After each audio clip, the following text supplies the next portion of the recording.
seven.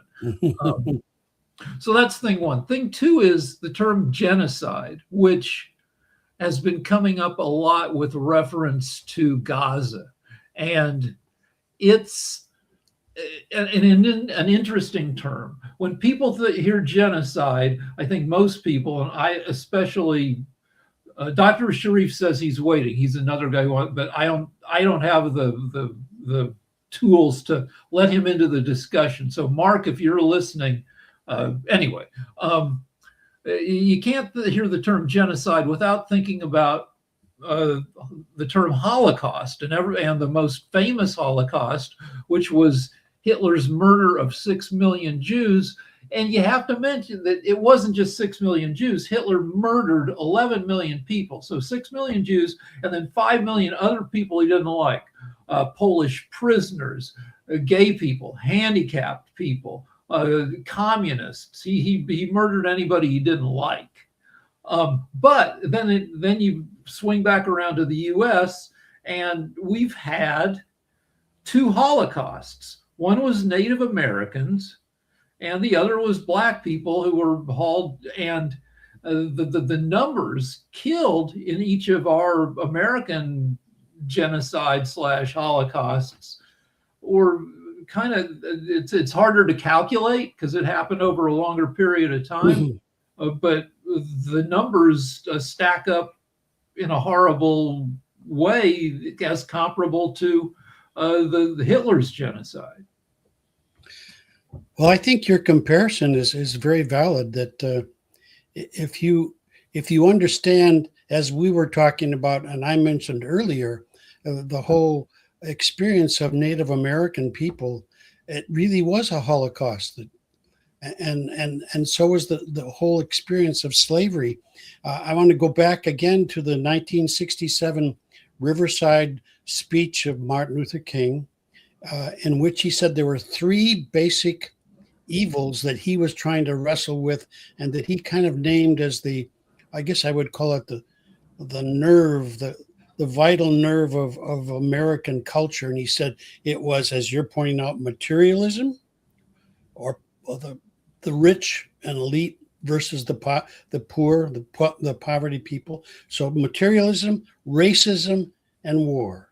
And he was speaking about those are the three most virulent forms of violence that the United States brings about. And of course, when we support Prime Minister Netanyahu in the way that we have for the last several decades, not just President Trump, but even before that, the ways that we have poured the kinds of weapons into Israel. And so as a matter of fact, I think that if you look at Gaza, and you, again, probably know more about this than I do, but Gaza is, from my perspective, like an open air prison. And it's surrounded on all sides, including the blockade of any kind of goods coming in from the Mediterranean. And so in that open air prison, what you're talking about then is our country furnishing the 2,000-pound bombs. 1,000 of them were still thinking of sending them, plus the huge Caterpillar tractors that go in. And the Caterpillar tractors don't go in to clean up. They are part of the brunt of the IDF coming in with the tanks and the infantry behind them. They go in and destroy the buildings, and if anybody's left, then they shoot them from the tanks or from the infantry. So between the whole experience of what the United States is doing with complicity in Netanyahu's approach, I mean, it's very much an apartheid state, a violent state, and it's a state that we have continued to support, even though it is violent. Now, probably we should go in and talk a little bit about the difference between Israeli people and the Zionist right-wing state. that government that's running that. Priests Against Genocide, if you read the Constitution or the brief description of what we are about, is that we are not against anybody. In fact, from our Christian point of view, our roots are in the Jewish experience of the lived people.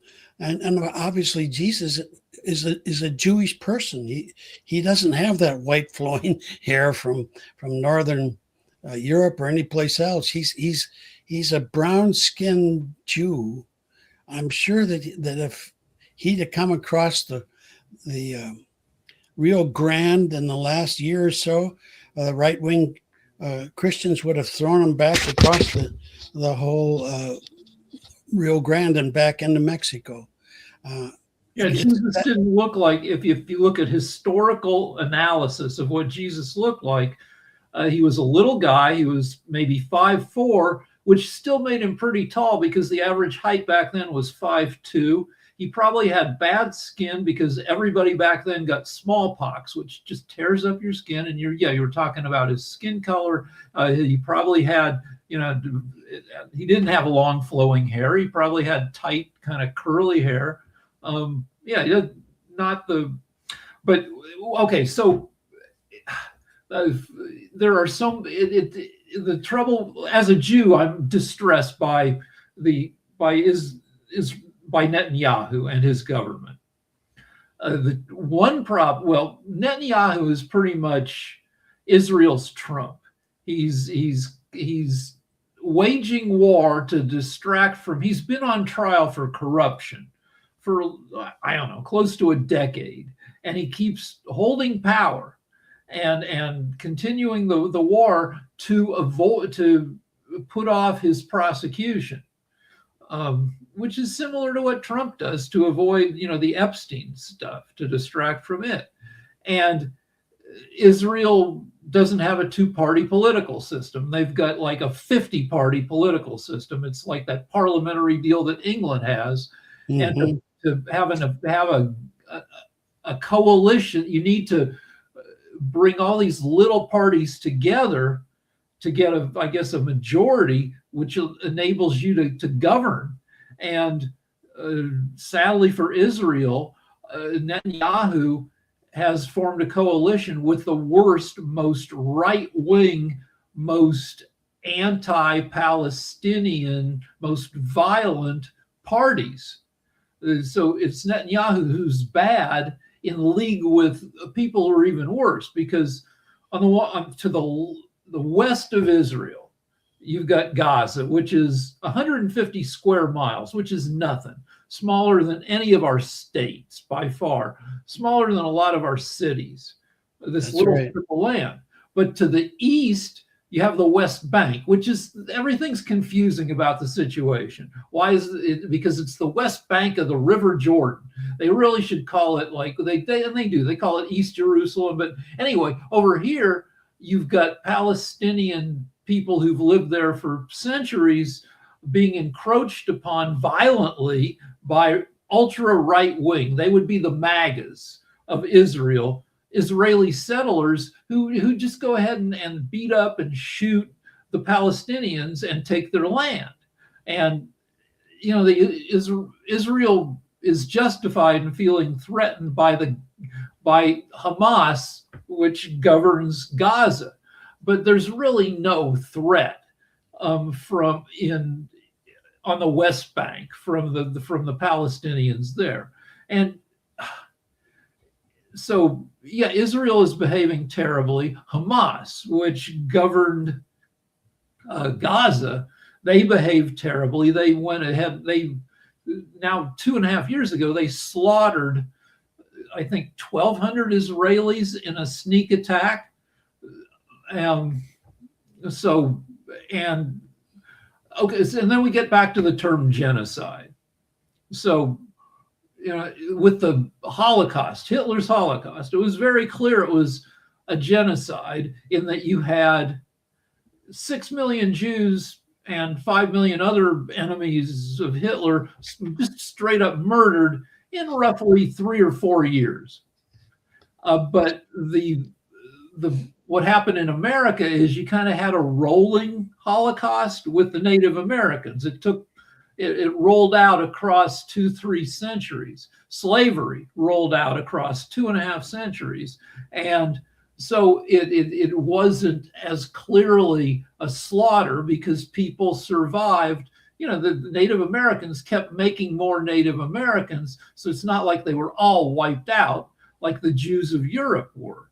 Similarly, in Gaza, people can argue it's not a genocide because Israel has killed 3% of the Gazans, which is something more than like 70,000 out of 2 million, which is terrible. That means that every family in Gaza has suffered, either has had a family member injured or killed, has had their house, their apartment obliterated, they're starving, yet close to 97% of them survive, which makes it feels like a genocide, but people can argue that statistically it's not, because it's not as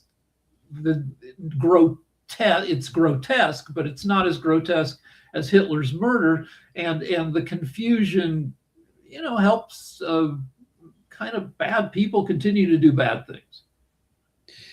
I think that as you're describing the issue of whether or not it could be genocide, I think you raise a very significant and I think valid point. I'm thinking about, there are all kinds of places right now where, according to the United Nations description of genocide, and I don't have that right in front of me, but their description would include like the Darfur region of Sudan. There's genocide going on there. The Myanmar, the Rohingya people, the Muslim people there, obviously Gaza, but also the Democratic Republic of Congo, where that's way back, not all that long ago, the Tutsis and Hutsi, that whole battle, and that there was genocide at a profound level. So basically, I'm going by what the United Nations and international law, which I'm not an expert in, has agreed upon. And there's so many Israeli scholars also who say it has all the qualities of genocide, because it's probably more than just killing them outright, and the bombing and destruction of their livelihood and the places where they're living. But also it's in a way, like one Palestinian author says, it's like a slow process of genocide, that they're just going to keep them in this open air prison and continue to just wait for them to die, or else move them all out, like President Trump would prefer to do, is just turn it into the Riviera of the Mediterranean. Right. So Gaza has 25 miles of beautiful beaches, or beautiful once the destruction is cleared away. Right. And and which Trump talks a big game about turning it into a resort, and he's a big talking kind of jerk, but it is tempting to think, well, what would happen if you just went in there and won over the hearts, instead of killing the Gazans, won over their hearts and minds by throwing a bunch of money at them to rebuild, and did some kind of occupation to make sure that like bad guys didn't end up in power again. But nobody wants to do that at this. Everybody has kind of a, they want to leave it to Israel. We have a guy on our show who makes a couple points that are, I don't know if they're, one point seems semi-valid, that when you have Hamas lives among the general and hides among the general population, and Sasha would tell you that in situations like that, that you can't eradicate a force, and Israel's doing it not only in Gaza but in Lebanon with Hezbollah. Hezbollah is running Lebanon like a mafia state. There is no they're thugs, they're terrorists, but there's no other effective government in Lebanon. And Israel is getting in there and they're blowing up Lebanon to try to get Hezbollah. And Sasha would tell us that in situations like that, where just, it can be just a regular family in one apartment, next door is Hezbollah, when Israel, that you're going to suffer huge numbers of civilian casualties, and that this is not unusual, which is, I don't know. It makes me despair of the situation. Well, I think that it would be interesting if, as you're saying, there could be some kind of throwing, as to use your term, throw a lot of money at them and rebuild the place in a somewhat, whatever the occupation would look like. But the key here would be that the Palestinians would have a voice in that. And so far in the so-called Board of Peace that President Trump is trying to put together, there's no voice. There's no way that the Palestinian people can say, this is what we are willing to accept if we can rebuild our country, rebuild our land. And if the plan is ultimately to rebuild Gaza, that's not the same as rebuilding the Riviera. I mean, it would be, the occupation would have to be, I suppose, a mixed thing. It'd be. I'm sorry that Sasha cannot be with us today, because his perspective, I think, in addition to yours, would be very valuable. But I think that it's a complicated situation. I certainly recognize that, and I'm basically trying to go by what the international community and the United Nations has described as what makes for genocide. And the International Court in Brussels has basically said that it certainly presents itself as having all of the bases and the description of genocide. But I'm open to hearing otherwise. So when you look at Germany and Japan after World War II, these were the bad guys of World War II. That's right. But the Allies occupied them for years afterwards. And in Germany, I think 80% of dwellings had been obliterated. They were starving, and we occupied them. 1 million Allied troops and other personnel occupied Germany for like 4 years and helped rebuild and helped, I think the old hardcore, believers in Hitler, I don't think they ever stopped believing. Somebody who was 65 during World War II probably went to their grave still thinking Hitler was liking Hitler, but they just learned to shut up because they made it illegal to be a Nazi after World War II. And we helped, and since the late 40s, Germany's been, and Japan, they've been some of the best countries in the world.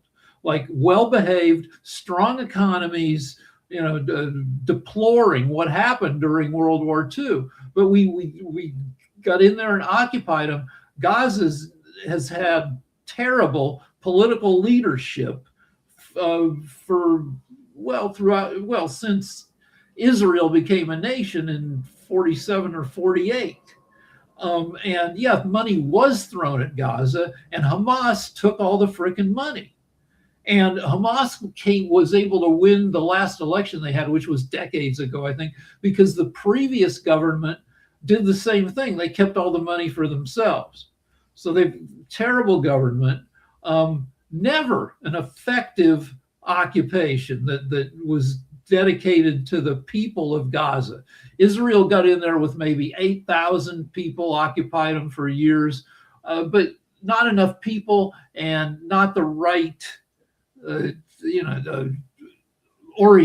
the right point of view about what they were there for. So yeah, you would need to. Anyway, you go ahead.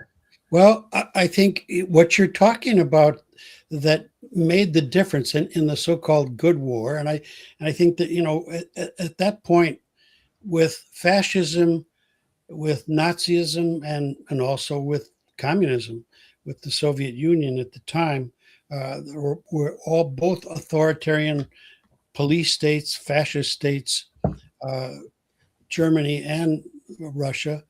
But what I think happened at the end of the war with both Germany and Japan is the Germany in Europe was the Marshall Plan.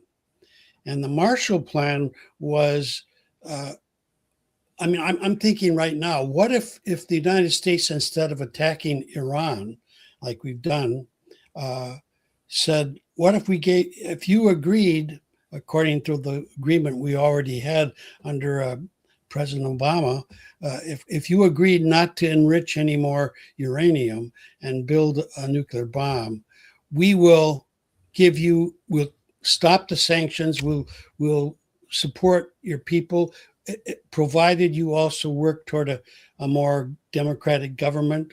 I mean, what if we used a Marshall Plan approach instead of what's happened is we've cut off all U.S. aid.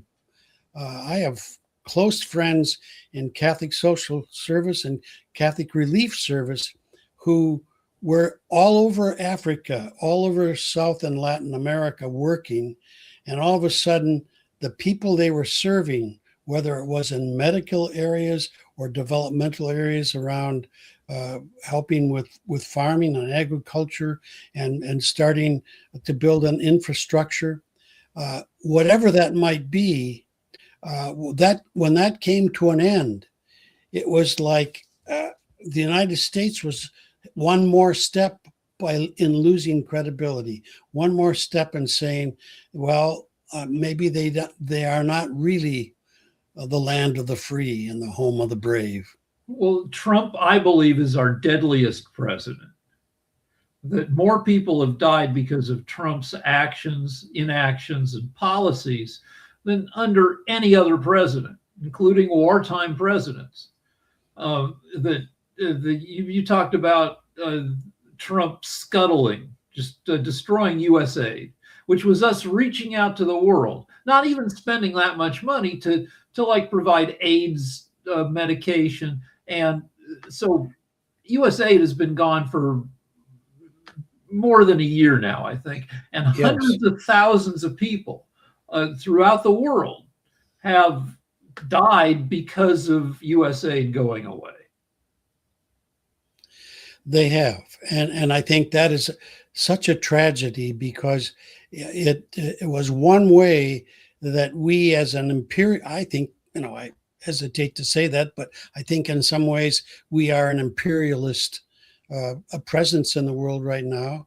We are kind of the equivalent of what Rome would have been back in the Pax Romana, the time of Jesus. And the Jewish people were really oppressed in the whole area of Palestine.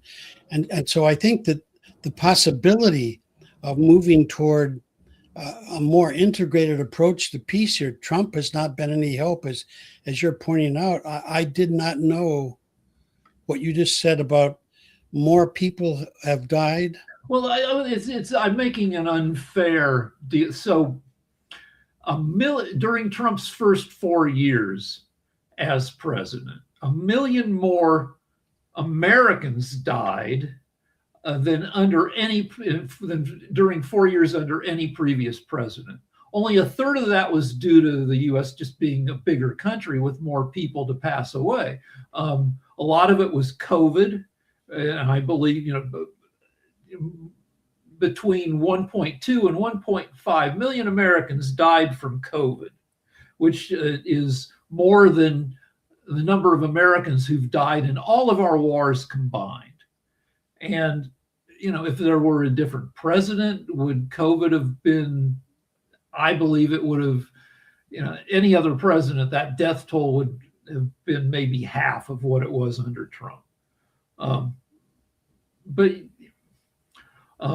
yeah, these other policy decisions under his second term, the people dying are mostly people elsewhere, outside of the U.S.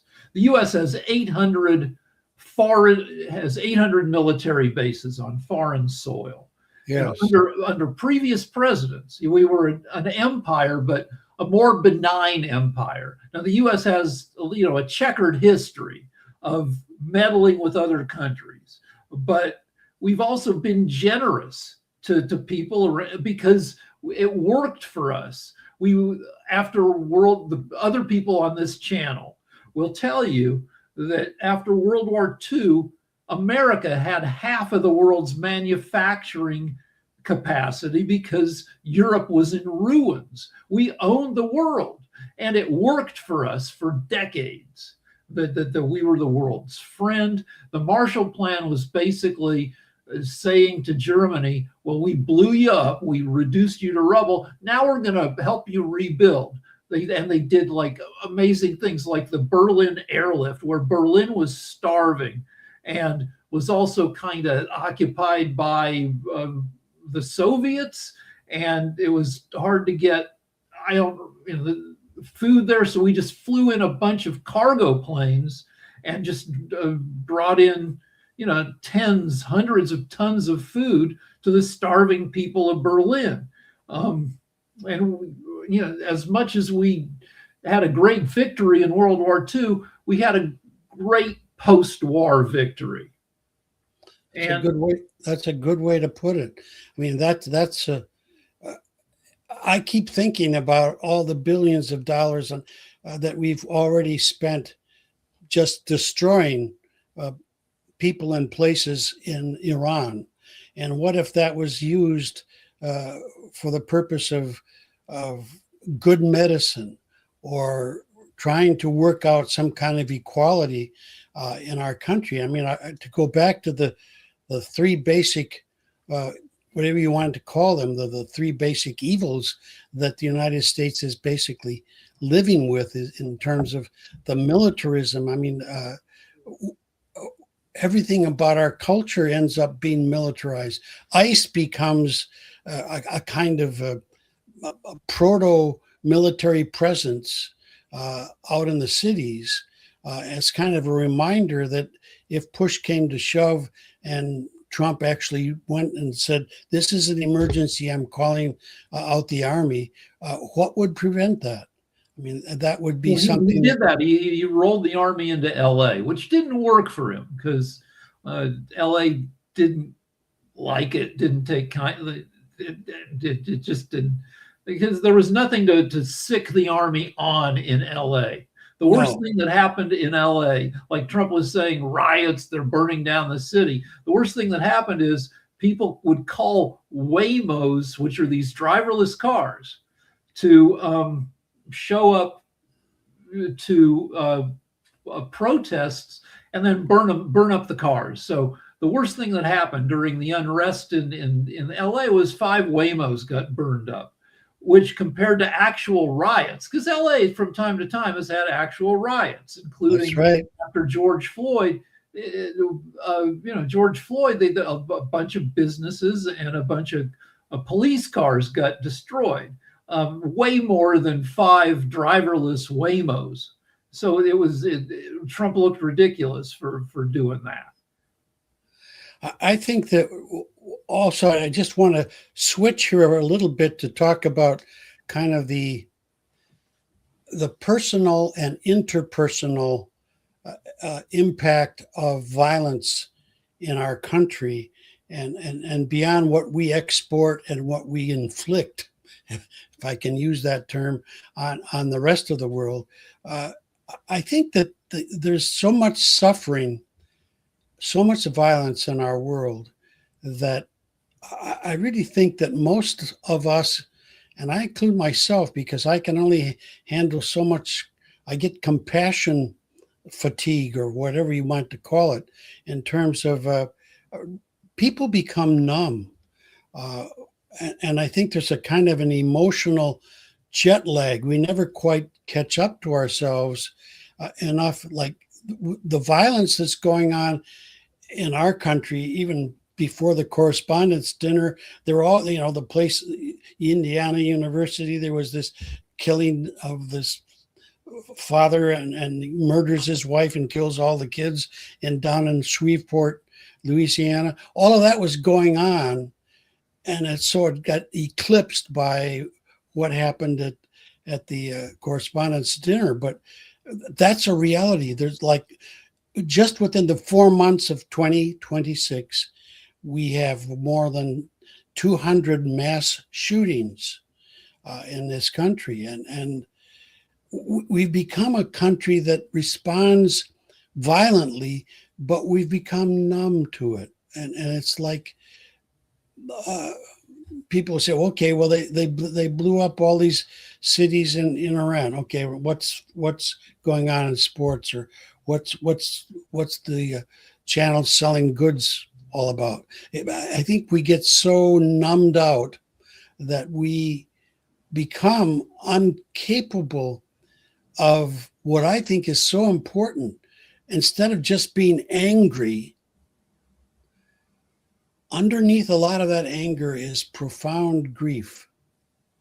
I also work as a psychotherapist, and I keep learning that, particularly from us men, that usually if often, at least I could say that if a man is really very angry and he's even dealing with domestic violence, and he may even have been taken out of the home, what's really going on underneath that man's experience, his mind may be pissed off, and he's bitter, and he's angry, and he wants to lash out, but underneath it is a river of tears. It's a river of loss. And I think, going back to the Hebrew prophets, their first thing before the accused, it was lament. It was, things are really so tragically sad, kind of like the tears of things. It's there. And I think our culture, that's another dimension from my point of view that generates violence, is that we're not in touch with our anger, and deeper beyond the anger, the grief or the loss or sadness. I mean, life is going to disappoint us one way or the other. It's not going to be what we want it to be. And I think sometimes that expectation in our country, like where there tends to be right now more towards a kind of a unfettered capitalism, where you're able to just say you can keep competing, you keep getting better. Well, what happens is that then you have 19 billionaires that own 16% of whatever it is of the gross national product. So, I mean, what you're talking about, I believe, part of this whole deal is denial, where we just had a huge national tragedy that COVID killed well over 1 million Americans, 80% of them seniors, grandmas, grandpas, and we have kind of just tried to, there's a huge national denial and forgetting. And I look at our time, even in the term MAGA, Make America Great Again, embodies a lot of denial, because people like that ask, well, when was the great you're talking about? And they're never specific, but you assume that they mean the 50s, where you think about the white suburban family, where you only needed one job. The dad goes off to work, the mom stays home wearing pearl necklace and a swingy skirt like like on Leave It to Beaver, and that paves over how even during that era in America, a lot of people had it not so great. Now with the violence, again, we're if we haven't already hit this number, we will in the next 2 years, which is an average of 2 guns in America for every American adult. 250 million adults in America, and very close to 500 million guns, with 10 to 15 million guns being new guns being sold and added to our tally every year. So, the cows are the horse, everything's out of the barn in terms of you're not gonna, even if you could get some kind of national mandate to you're never gonna get rid of, and the guns are obviously unequally distributed. That about a third of households, I think, are gun-owning households, which means you got a lot of households in America own 0 guns, and a bunch of households that the average gun-owning household has like 8 guns, which sounds crazy to non-gun-owning households, except that, no, it makes sense. If you like guns, if you're good with guns, even if you're safe with guns, well, you've got a shotgun for maybe home defense, maybe a certain kind of hunting. You've got a pistol for a different kind of thing. You've maybe got like a semi-auto rifle for fun, or like people like to say, well, if you've got wild boars rampaging, anyway, a different gun for, anyway. So we've got a ton of guns. And so we're going to continue to have gun-related tragedies. That's the tragedy, and and to try to change that, I mean, I think sometimes it feels to me like I also belong to a non-gospel nonviolence group with the United States Catholic Priests, and sometimes I think it's like an impossible thing what we're doing. I often think I was rereading the Soviet dissidents. There's a long book about the Soviet dissidents, and they would get together a few times a year, and they always had the same toast, and the toast was to the success of our hopeless cause. And sometimes it feels like the work that I do. You obviously are a writer, Rick.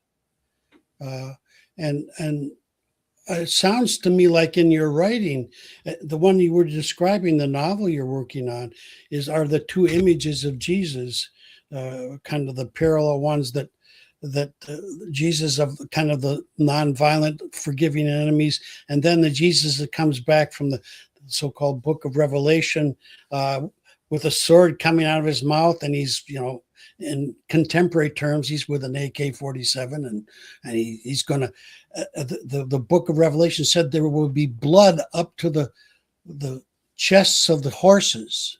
Well, that's a pretty bloody mess. I mean, that's about as violent as you can get, and most critical biblical scholars will say that whoever the author of that book is, they were full of revenge and bitterness and anger toward the Roman Empire. That's the whore of Babylon and the great beast. And so what's happened is that Christian nationalism has taken over those metaphors and turned the United States into the army. They're trying to turn the army into a kind of a weapon of God's divine wrath. Wrath is a real big word for them. And they're going to be the ones who implement and make present the wrath of God. And it's just off the wall crazy. Yeah, well, the Book of Revelation is a zero-sum kind of document where I believe, and you know better than I do, that that it lays out how the forces of good and evil will square off across, everybody, all the good Christians get raptured. We know that. Right. And Right. then among the rest, there are still some semi-righteous people among the unraptured. They just didn't happen to get their Christian acting. Anyway, there's been a whole set of books, the Left Behind series, Right. in Right. the movies about the good people struggling after rapture as the events of Revelation play out. But I believe in the book that only 144,000 people That's right. make it into heaven. That's right. That's a pretty obsolete number. Certainly is. Yes. And that's the problem with the literalizing metaphor. We don't understand the historical circumstances in which those writers were operating. They weren't historians. They weren't trying to give us the news as they observed it. They were trying to tell us what's the truth of what's going on beneath it. And there are two parallel tracks. Is God a violent God, or is God a nonviolent God? And it can be argued both ways. And I guess from my point of view, again, going back to the very basics here, it's, as Martin Luther King said, it's the question today is between existence and non-existence, because it's interesting today. I mean, it's even since I'm 88 now, and I was born in 1938, the year of Kristallnacht, and shattering the night of shattering glass. I grew up as a kid with the Second World War going on all around me, and that was just kind of what I was formed in. And I remember in high school reading a book or a statement by Albert Camus on it was called The Problem of Humanity. And he talks about the choice that we face. And he was a young man, a boy growing up in the First World War, and he was in the French resistance in the Second World War. So he just knew war all the way through his life. He basically was saying is that it's either murder or love. And with all the talk these days that humanity may not make it, whether it's environmental crisis or whether we blow ourselves up with nuclear weapons, or we simply whatever would happen, there's an apocalyptic kind of Armageddon perspective that is here today that I really think comes from a lack of trusting or a lack of believing that we can change. Humanity can change. We're not predestined or somehow funneled into being violent, not ultimately. I have this crazy theory that that the 30 years after World War I were really bad years for the whole angry years. You had the rise of fascism. You had the Soviet Union. You had the rise of the KKK. You had a depression, and it was all topped off by World War II. And what kicked it all off, we had a bad end to World War I with punitive, we made Germany the bad guy in the whole thing, and we punished them. But also we had this flu epidemic where at least half of the planet got flu. And I think it messed up people's brains and made them possibly more susceptible to anger and violence. And we've just had a huge pandemic. And if you look at the way people drive and behave, I think that maybe COVID has just like goosed our brains a little bit and made us maybe more susceptible to violence and nonsense. And one more thing is AI. Like you mentioned, all these threats to humanity. I'm more concerned about AI than climate change. I think that will fix that. Nuclear war, that's a major risk, but I still think AI is going to be a more pervasive risk, and it's going to transform everything and everyone.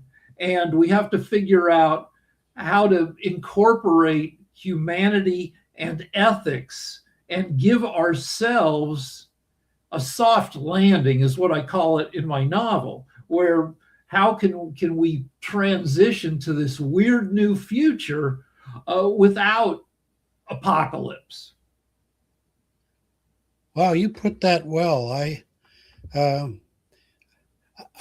guess I want to encourage you to continue to work on your novel, because it sounds like it has both the qualities of very good literature, but also that it has a message that. No, it's not literature. I'm not a good enough writer for it to be literature. I'm making it just chaotic and out of hand, and just trying to make it entertaining, and maybe sneak in some moral reasoning here and there. Okay, I see what you're doing. That's interesting. Yes.